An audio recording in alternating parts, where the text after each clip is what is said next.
The blue-black ink of the digital spreadsheets glowed against Madison's face, casting a sharp, cool light over the kitchen table. It was 2:15 in the morning.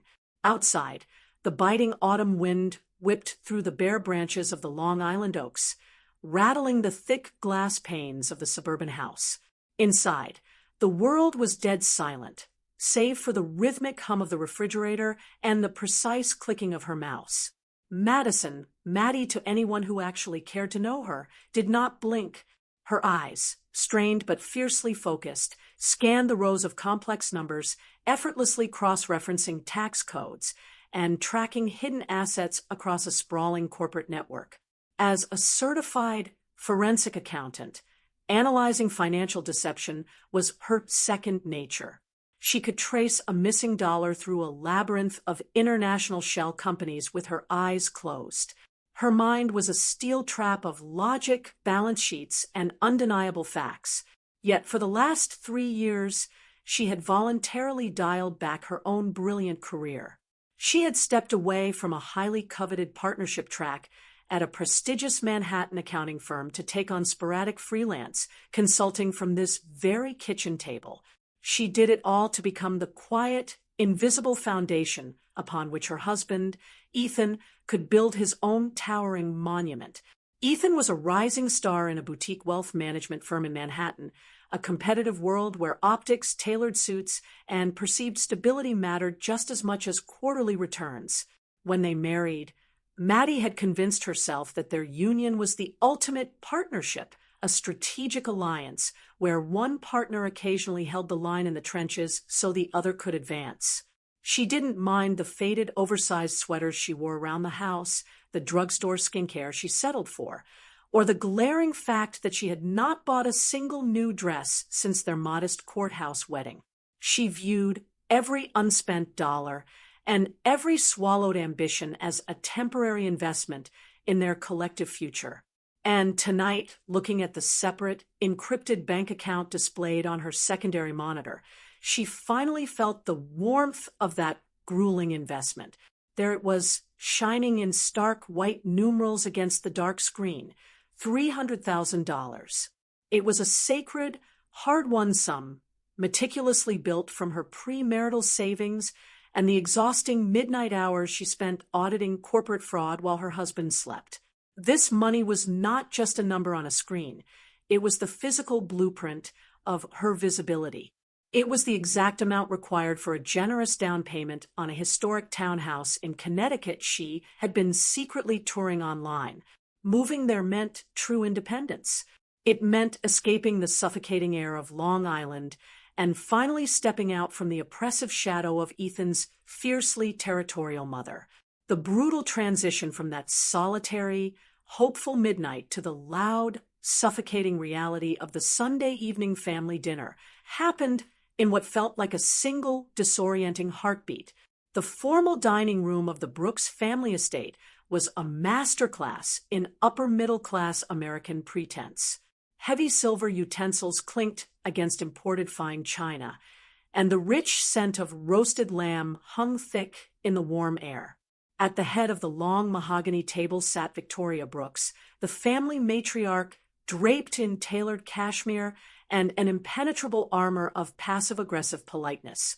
Next to her sat Chloe, Ethan's 22-year-old sister, whose entire existence seemed mediated through the glowing screen of her latest smartphone. Ethan sat beside Maddie, radiating the slick confidence of a Wall Street golden boy, his styled hair catching the light of the crystal chandelier.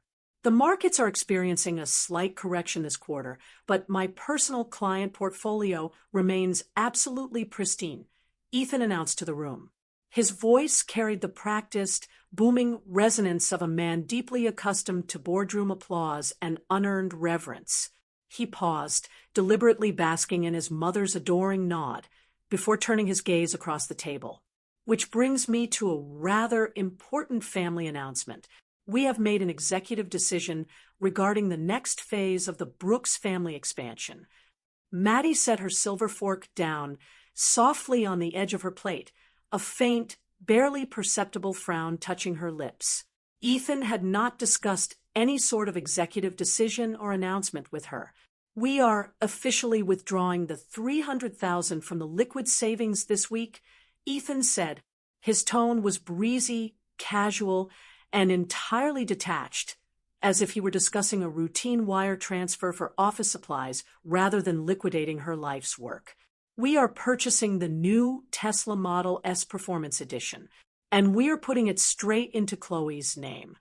The air left Maddie's lungs in a quiet, invisible gasp. The dining room suddenly felt devoid of oxygen. The silver fork resting near her hand seemed to drop to freezing temperatures. Chloe is launching her tech and lifestyle startup next month, Ethan continued, completely unfazed by the sudden stillness radiating from his wife. He leaned back in his leather chair, swirling his expensive red wine. In the modern digital landscape, brand aesthetics are everything. She needs the right optics to secure seed funding from venture capitalists. A premium electric vehicle establishes her immediately as a visionary founder. Maddie's money is legally marital capital now, anyway, and as a family, we operate as a single unit. We have to elevate our weakest links to strengthen the whole team. Across the table, Chloe did not even bother to lift her eyes from her phone. She simply swiped through a digital catalog, her perfectly manicured thumb pausing on a custom matte black wrap for the vehicle. It definitely needs the white vegan leather interior, Ethan. The black one doesn't pop enough on camera for my followers, she muttered. Her voice was flat, bored, and completely devoid of a single shred of gratitude. She treated the $300,000 sacrifice like a minor retail convenience she was inherently entitled to receive. Before Maddie could even begin to process the sheer audacity of the theft, Victoria chimed in. Her voice was steeped in honeyed venom, rapping deep condescension. "Oh, Maddie, sweetheart, please don't look so startled," Victoria cooed, offering a sympathetic smile that did not reach her cold eyes. "You have always been our reasonable one, the absolute anchor of this family. Your endless capacity for sacrifice is truly your most beautiful trait. You must be so incredibly proud to be able to support your sister-in-law's American dream. It takes a very special, selfless woman to put family first." Maddie felt Ethan's large hand slide under the heavy linen tablecloth. His fingers wrapped around her wrist, clamping down with a firm, crushing pressure that sent a sharp ache up her forearm. It was not a gesture of husbandly comfort, nor was it a sign of solidarity. It was a physical constraint, a silent, commanding, and violent dictate that whispered directly into her ear, "Shut up, play your part, and keep my public image immaculate." Maddie looked at the three faces assembled before her. She saw Victoria's calculated, triumphant smile. She saw Chloe's total, vapid indifference. And she saw Ethan's absolute, unwavering certainty that her personal dreams, her savings, and her very identity were nothing more than raw material meant to be consumed for his family's vanity. In that exact moment, something inside Madison went completely, beautifully still. The heavy, suffocating illusion of the marriage partnership shattered into a million unrecoverable pieces, leaving behind a crystalline, terrifying clarity. She did not cry. She did not let the hot sting of betrayal flush her cheeks. She did not raise her voice or throw her wine glass. The woman who had quietly washed dishes and swallowed her pride for 3 years vanished. For the first time since she had signed her marriage certificate, the elite forensic accountant woke up. She looked at Ethan, noting the slight tightening of his jaw, waiting for her inevitable submissive capitulation. She felt the bruising grip on her wrist. She assessed the situation not as a heartbroken wife, but as an auditor evaluating a hopelessly bankrupt entity. Maddie slowly looked up, met Victoria's expectant, patronizing eyes, and let a soft, perfectly compliant smile grace her lips. "If you truly believe this is what is best for the family asset allocation, Ethan," Maddie said, Her voice was smooth, incredibly steady, and entirely unbothered, ringing like a clear bell in the quiet dining room. Then I absolutely agree. Let's do it. Under the table, Ethan's grip immediately relaxed, a sickening smirk of triumph settling onto his handsome face. He thought he had won. He thought he had successfully dominated the one asset he valued least. He had absolutely no idea that by yielding the battle, Madison had just opened the ultimate ledger, and she was preparing to audit him completely out of her life. The transition from a domestic doormat to a cold, calculating strategist did not begin with a dramatic explosion of anger, but with the quiet, deliberate click of a mouse. The morning after the devastating Brooks family dinner, Madison sat alone in her home office. The pale autumn sun cut sharp, skeletal strips across her mahogany desk, illuminating the dust motes dancing in the quiet room. She did not shed a single tear.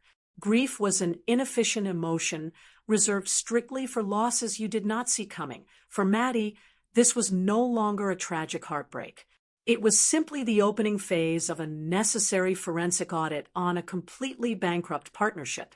She picked up her smartphone and dialed Vance Miller, Manhattan's most lethal high-net-worth divorce attorney, a man globally renowned for dismantling overinflated Wall Street egos with surgical legal precision. When Vance's voice crackled through the encrypted line, Maddie did not offer a sob story or complain about her in-laws. "I need an ironclad post-nuptial agreement drafted by tomorrow afternoon," she said, her voice dropping instantly into the steady, unflappable cadence she typically reserved for testifying as an expert witness in federal corporate fraud cases.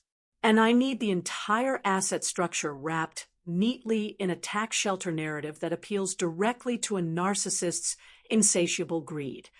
Vance listened intently as she outlined the specific financial parameters of her strategy, a low, highly appreciative chuckle escaping his throat.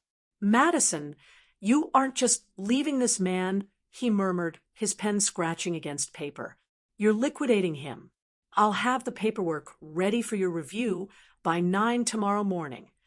The trap was elegantly set, but it required Ethan's own boundless arrogance and blinding vanity to spring it. That evening, as Ethan stood preening in front of the master bathroom mirror, carefully threading a bespoke silk tie for a corporate networking gala, Maddie walked in. She looked soft, pliable, and perfectly aligned with the compliant, invisible persona she had masterfully played for the last 3 years. "Ethan's sweetie," she began, leaning lightly against the doorframe with a gentle, hesitant smile that radiated domestic submission. "I talked to a private tax specialist today about the $300,000 for Chloe's Tesla. If we just transfer the cash directly or buy the vehicle under her name, the IRS is going to hit our household with a massive Tier 1 gift tax. Plus, a sudden cash depletion of that magnitude from a joint account could easily flag your Wall Street asset portfolio for a federal audit." Ethan froze, his fingers pausing mid-knot on his silk collar. A federal audit was the ultimate existential threat to his carefully manicured, high-flying reputation in the financial district. He turned around, looking at her. "What do you suggest, then?" he asked, his tone sharp, instinctively trying to assert intellectual dominance over the conversation. "We route the funds as an intrafamily business loan backed by a formal postnuptial property agreement," Maddie explained smoothly, passing him a sleek leather folder she had been holding behind her back. "The document legally states that the $300,000 is my separate, non-marital property being lent to the family corporate entity for Chloe's startup. It completely shields you from personal tax liability, keeps the IRS far away from our accounts, and shows your firm you practice risk management. You just need to co-sign, right here, as the secondary guarantor." Ethan snatched the folder, his eyes rapidly skimming the dense, complex legal jargon.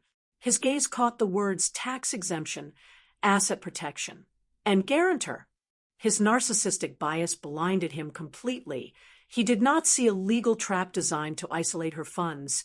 He only saw his compliant wife doing what she always did, solving his logistical problems, protecting his precious status, and funding his family's vanity.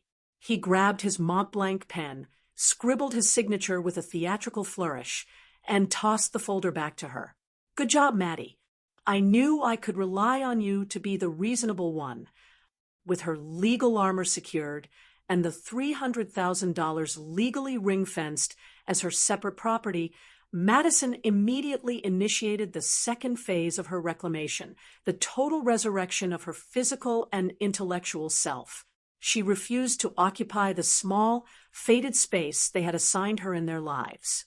The very next morning, she walked into the Equinox Sports Club in Manhattan, bypassing the casual fitness areas to hire a top-tier personal trainer specializing in high-intensity conditioning. Every drop of sweat on the turf felt like washing away a layer of the invisible wife she had allowed herself to become. She bought an entirely new wardrobe, not the baggy, neutral loungewear Ethan preferred her to wear to stay hidden, but sharp, tailored power suits, crisp white button-downs, and a pair of Christian Louboutin heels that clicked with absolute authority against the city pavement.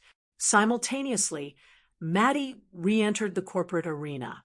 She reached out to her old professional network, instantly reclaiming her status as an elite independent consultant. Within days, she secured a massive forensic audit for a multinational logistics conglomerate, a high-stakes project that required her brilliant mind and her presence in the city until late into the evening. The shift in the household dynamic was immediate, shocking, and volatile. One Tuesday evening, Maddie walked through the front door of the Long Island house at 8:45 p.m., her tailored blazer slung casually over her arm, her hair freshly styled. The kitchen was a total disaster zone. The sink was overflowing with dirty dishes, and greasy takeout boxes were strewn across the pristine white marble island. Victoria sat on the living room sofa, her face a mask of passive-aggressive horror, while Ethan paced the hardwood floor, his face flushed with deep irritation. "Where on earth have you been, Madison?" Ethan demanded loudly, his voice echoing sharply through the open hallway the moment the door clicked shut. "My mother has been waiting for dinner for over 2 hours. The house is an absolute mess. This is completely unlike you." Victoria chimed in from the sofa, her tone dripping with honeyed condescension. "Maddie, dear, we understand you have your little corporate hobbies, but a real family requires daily domestic maintenance. You are the anchor here. You can't just abandon your responsibilities." Maddie did not flinch. She did not offer a single apology, nor did she rush to clean the kitchen. She slowly set her leather briefcase on the counter, stood tall in her new heels, and looked down at them with a calm, professional detachment that utterly terrified her husband. "I haven't abandoned anything, Ethan," Maddie said, her voice cool, measured, and entirely devoid of defensive emotion. "I am currently executing a high-profile corporate audit for a multinational firm. I am optimizing my personal income streams so that I can properly contribute to our asset allocation, just as you insisted we do as a team last Sunday. If the house requires maintenance, I suggest you use your own money to hire a professional cleaning service. My billable hours are far too valuable for housework now." Ethan stared at her, his jaw dropping in absolute silence, a cold dread twisting tightly in his stomach. The compliant, invisible woman who always said yes was completely gone. In her place stood a brilliant, razor-sharp strategist, and for the first time in his life, Ethan realized he had absolutely no idea how to control her. The crisp, late-autumn afternoon at the flagship Tesla showroom in Manhattan was supposed to be the absolute crowning achievement of Ethan Brooks's meticulously curated social media presence. The massive, towering floor-to-ceiling glass walls perfectly reflected the shifting clouds of the New York skyline, turning the luxury dealership into a literal fishbowl of high-society ambition. Inside, the atmosphere was thick with the scent of expensive leather, polished steel, and premium catering. Positioned perfectly beneath a constellation of gleaming spotlights sat a pristine, custom-ordered Tesla Model S Performance Edition, Its deep metallic paint caught the light like a dark diamond. Ethan stood near the heavy velvet ropes guarding the vehicle, looking every bit the high-earning, elite Wall Street executive in his tailored navy Brioni suit, his silk tie perfectly knotted, his premium watch catching the glint of the spotlights. He had deliberately invited 3 senior managing directors from his wealth management firm and a couple of extremely wealthy prospective clients whose portfolios he had been aggressively chasing for months. He had engineered this entire moment. He needed his professional network to witness this grand, effortless act of familial benevolence. He wanted them to see a man so successful that a $300,000 luxury vehicle was merely a casual Sunday gift to his younger sister. A few paces away, his sister Chloe was already fully live on TikTok. Her high-intensity portable ring light was mounted on a sleek carbon fiber tripod, casting a bright, unforgivingly artificial halo over her heavily contoured face and bleached hair. She adjusted the wide-angle camera lens to capture both the car's aggressive silhouette and her brother's expensive profile, chatting excitedly to her thousands of digital viewers about her upcoming tech lifestyle and wellness startup. All right, guys, the moment you have all been waiting for is finally here. Chloe gushed into her wireless microphone, flashing a practiced, pearly white smile that she had spent years refining for the camera. My brother is literally the best executive ever, like actual sibling goals.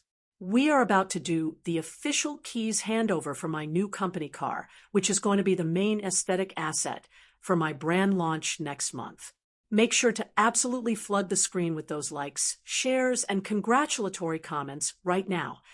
Victoria Brooks stood right beside her daughter, her posture rigidly upright, her face flushed with maternal pride, and a deep, unshakable sense of generational entitlement. She adjusted the lapels of her tailored beige cashmere coat, her diamond rings catching the light as she scanned the showroom floor. She looked at Ethan's corporate superiors, soaking in their polite nods of approval like oxygen. Optics, Ethan. This is exactly what the Brooks family represents, Victoria whispered conspiratorially, leaning into her son's ear while gently patting his arm with a manicured hand. Success, generosity, dignity. The managing directors need to see you leading the pack. They need to know you are a man of substantial liquid means. This establishes your authority far better than any spreadsheet ever could. Ethan grinned, the validation from his mother washing over him like a warm wave. He pulled out his smartphone to review a pre-written, highly strategic LinkedIn post he had crafted the night before.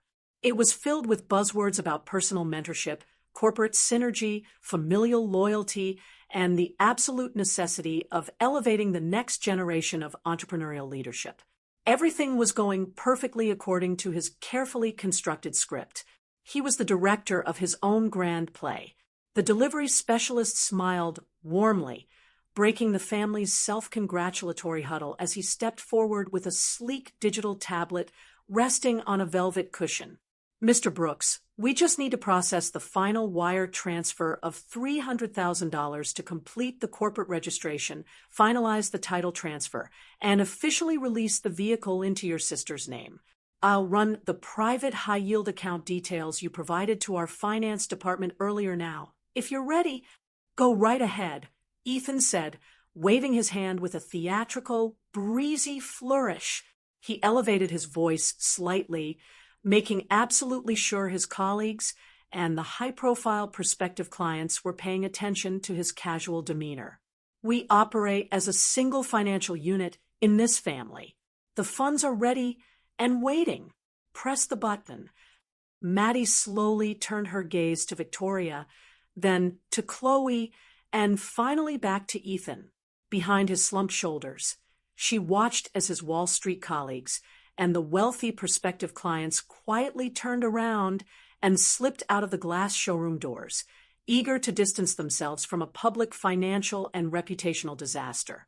And Ethan Brooks, with a frozen asset portfolio, an impending high-profile fraud-tinged divorce, and a completely shattered public image was no longer a golden boy. He was a toxic liability to the firm. This family never gave me a single thing. Victoria, Maddie said. Her voice dropped into a soft, steady whisper that cut through the silent showroom deeper than any scream ever could. You took my time, my ambition, my work, and my peace. But the ledger is officially closed. Without waiting for a single word of response, Madison turned on her heel. The Christian Louboutin heels clicked against the concrete with a triumphant, unbothered rhythm as she walked confidently out of the showroom and into the crisp, open Manhattan air, leaving the Brooks family standing in complete, silent ruin amidst the wreckage of their own manufactured illusions. The specialist nodded politely and tapped the glass screen of the tablet. A second passed, then 3. The specialist's warm, professional smile faltered slightly as a bright red error dialog box flashed aggressively across the top of the screen. He cleared his throat nervously, shifting his feet, and tapped the screen again to refresh the secure banking network connection. Mr. Brooks, the specialist replied, his voice dropping significantly into a hushed, hesitant register. The transaction was instantly declined by the private banking network. The system is refusing to clear the wire. It says, transaction denied, account frozen by judicial order.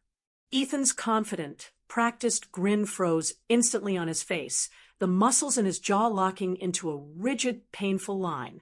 His heart skipped a violent, erratic beat as a cold, sudden sweat broke out along his rigid collar.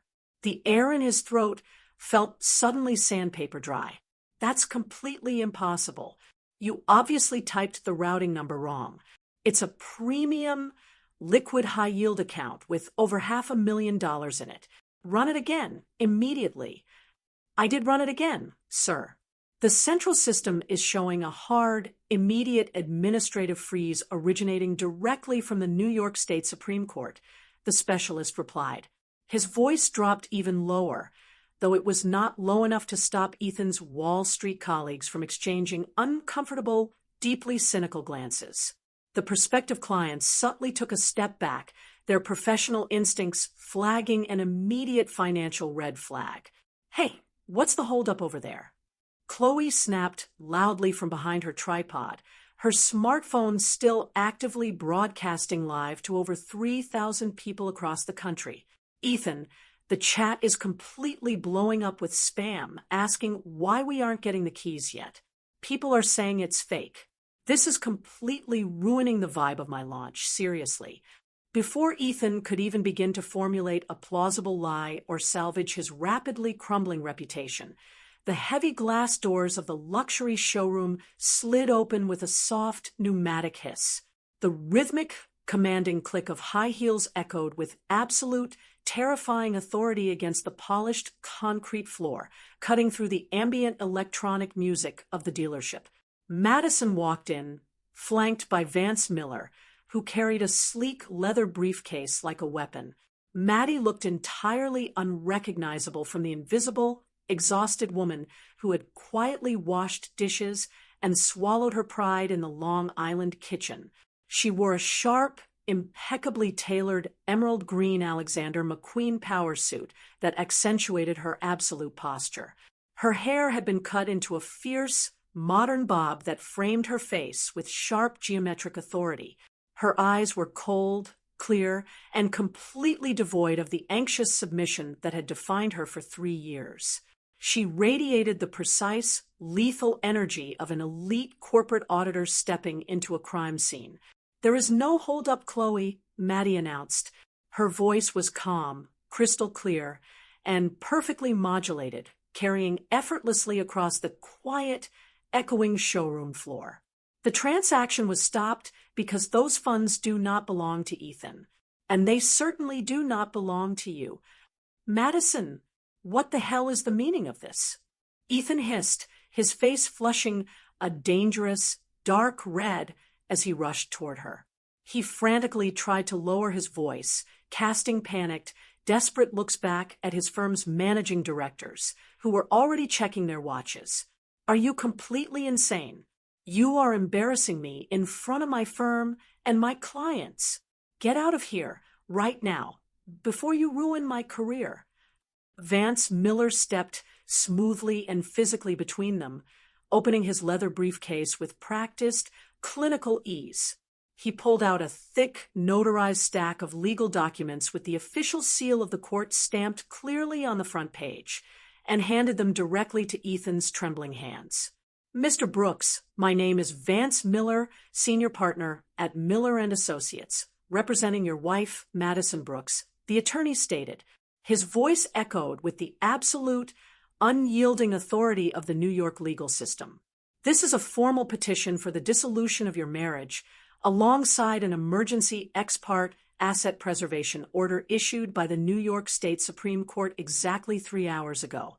Pursuant to the post-nuptial property agreement you signed and notarized earlier this week, you legally acknowledged the $300,000 in question as Madison's separate, non-marital property by attempting to transfer that capital to a third party without her express written consent.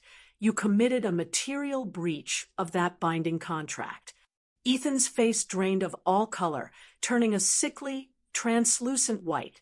He looked down at the legal documents, his hands shaking violently as he stared at his own bold signature on the postnuptial agreement. The trap snapped shut in his mind. "Maddie, you lied to me. You told me this was just a tax shelter to protect my portfolio. You set me up." "I didn't lie to you, Ethan. I simply spoke to you in the language of numbers, risk mitigation, and legally binding contracts, the exact same language you and your family used to strip away my identity, my career, and my dignity for 3 long years," Maddie replied. She looked directly into his eyes with a profound, chilling detachment that felt completely bulletproof. "You thought my compliance was weakness. You forgot that I audit corporate fraud for a living. I simply audited our marriage, Ethan, and the deficit was entirely yours." "Ethan, do something," Chloe wailed, her voice rising into a shrill, panicked scream as realization finally dawned on her. Her TikTok livestream chat was completely exploding with thousands of emojis of laughter, shock, and mocking comments as her viewers witnessed the glamorous vehicle handover dissolve into a messy, public legal execution in real time. "My stream. Everyone is seeing this. The comments are calling us scammers. Turn it off." Victoria stepped forward, her honeyed, aristocratic facade completely shattering into a million ugly pieces. Her face twisted into a mask of pure, unadulterated rage as she pointed a manicured finger at Maddie. "You ungrateful, malicious little girl. How dare you humiliate my son like this? After everything this family has given you, we welcomed you into our home. We gave you a name." The silence of the downtown Brooklyn studio apartment did not feel heavy. It felt like oxygen. For the first time in 3 long, suffocating years, Madison woke up to a space that belonged entirely and exclusively to her. The gentle morning sun flooded through the floor-to-ceiling windows, painting the hardwood floors in warm, golden hues that seemed to welcome her home. There were no dirty coffee mugs left in the sink by someone else, no passive-aggressive sticky notes left on the refrigerator, and no heavy shroud of domestic expectations waiting to suffocate her spirit before she even got out of bed. The apartment was sparsely decorated, holding only the specific things that brought her a sense of profound peace: a plush cream-colored linen sofa, a sprawling oak bookshelf lined with her favorite economic texts and old college literature, and the faint, comforting scent of sea salt candle wax drifting through the crisp morning air. In this quiet, Maddie finally found her breath again. Her phone, sitting alone on the white quartz kitchen counter, was a localized storm system. Ever since the public execution of their marriage at the Manhattan Tesla showroom, the intricate Brooks family infrastructure had completely unraveled under the weight of its own vanity. The device buzzed relentlessly, casting a frantic, repetitive red glow against the polished stone. There were 42 missed calls from Ethan 11 from Victoria, and a barrage of panic texts from various family friends and numbers she hadn't bothered to save in her contacts. Maddie carefully brewed a fresh cup of black coffee, wrapped her hands around the warm ceramic mug, and finally sat down at the small bistro table to read through the digital wreckage. Ethan's messages were a textbook study in narcissistic injury and psychological projection. He didn't ask how she was doing. He didn't ask where she was staying or if she was safe in the city. Instead, the blocks of text were long, aggressive, and deeply saturated with the classic lexicon of a man who had suddenly lost his grip on power. "You have completely changed, Madison." One text read, sent in the dead of night at 3:14 a.m. "I don't even recognize the woman I married anymore. You let money, greed, and some high-priced Manhattan lawyer corrupt your mind.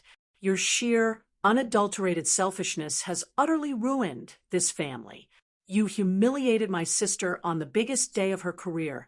You ruined my professional standing at the wealth management firm, and you threw away a 3-year partnership for a petty, vindictive stunt. How do you sleep at night knowing you destroyed everything we built together?" Maddie took a slow, deliberate sip of her coffee, watching the steam rise into the sunlight. Her heart rate remained perfectly, beautifully steady.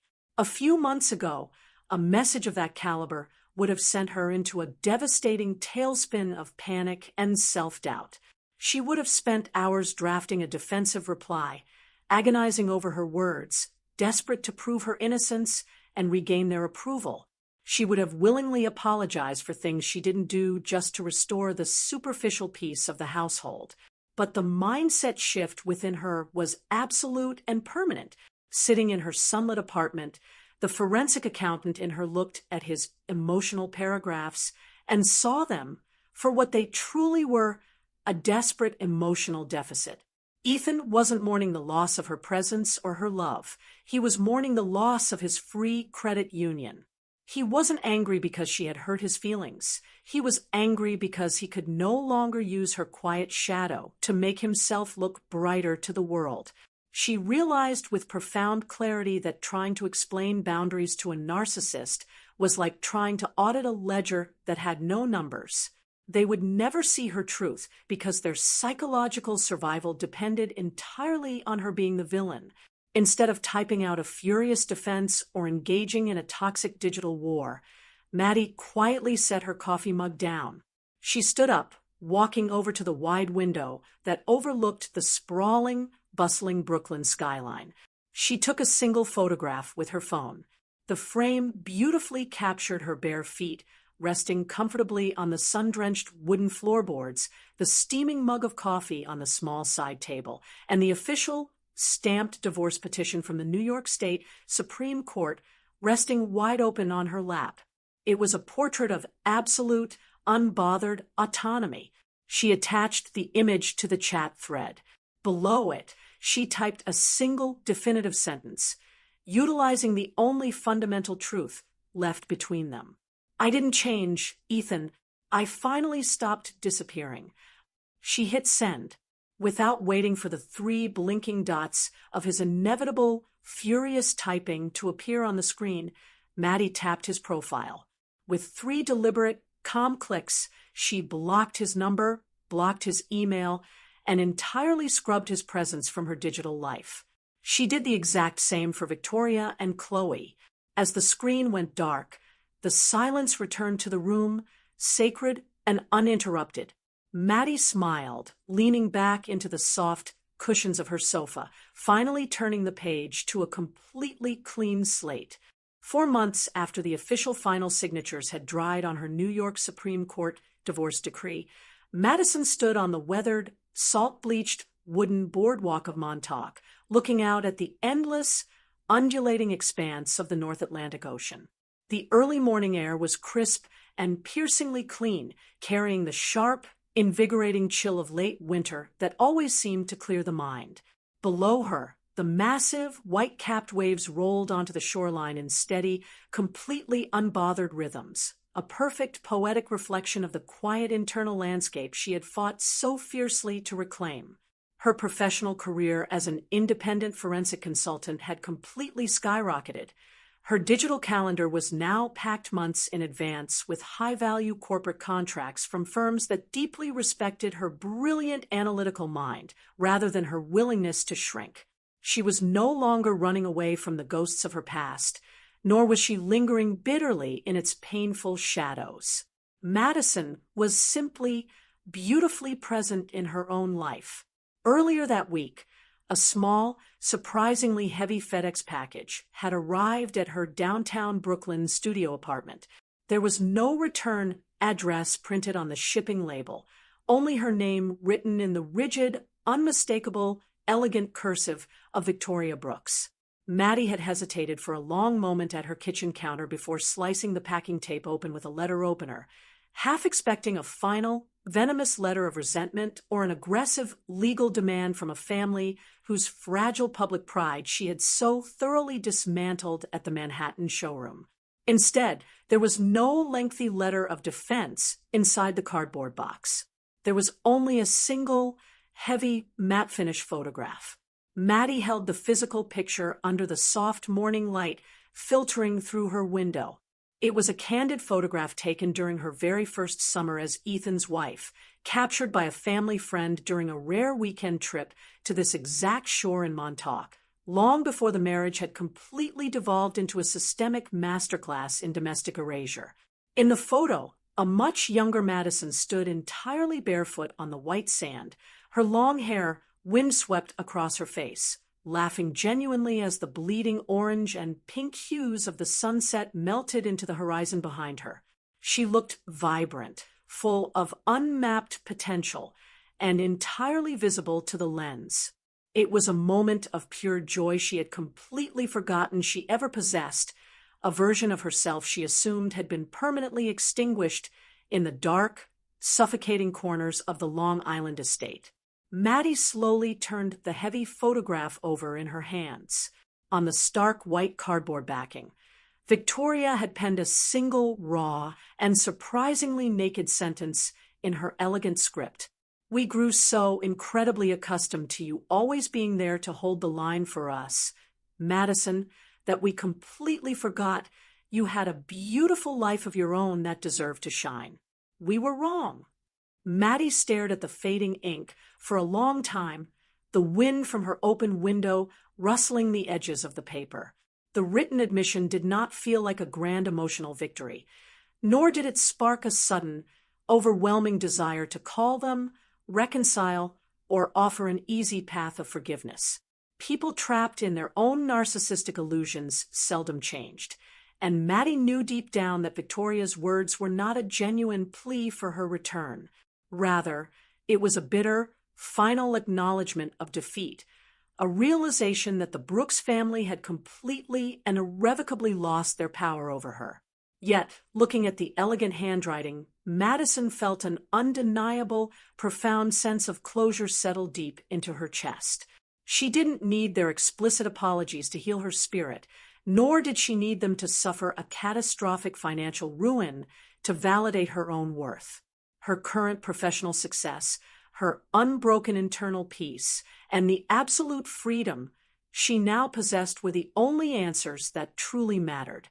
She walked back inside her beach cottage, opened a sleek, minimalist wooden desk drawer, and gently placed the old photograph inside, closing it with a soft, final click. It was the definitive closing entry of a long, painful ledger. The past was officially archived and filed away. Madison walked back out onto the open wooden deck, stepping directly into the brilliant, breathtaking warmth of the golden hour. The low-slung evening sun hung perfectly over the ocean horizon, casting a massive, radiant sheet of liquid amber and spun gold across the vast water and the white sand beneath her feet. The ocean wind caught her sharp, modern bob, blowing the hair cleanly away from her face as she leaned her forearms against the cedar railing. She didn't look back at the doorway, nor did she check her phone for any lingering notifications. She simply looked forward into the light, a serene, unbreakable smile gracing her lips. Ethan and his family had genuinely believed that losing the $300,000 and the luxurious custom Tesla was their greatest tragedy. They were entirely wrong. The only real, irreplaceable loss they had suffered was their manufactured version of her, the invisible wife who always said yes, who willingly absorbed their emotional deficits, and who faded into the background so their superficial illusions could shine. That version of Madison was completely dead, and she was never coming back. Standing under the brilliant amber sky, wrapped in absolute autonomy, quiet pride, and an unshakable sense of self, Madison Brooks was finally magnificently free. All shadows must fade before the truth, and every pain is simply the start of a beautiful rebirth. Always remember, the right to write a new chapter of your life is forever in your hands. Please like, share, and subscribe if this story resonated with you. Hope to see you on the next page.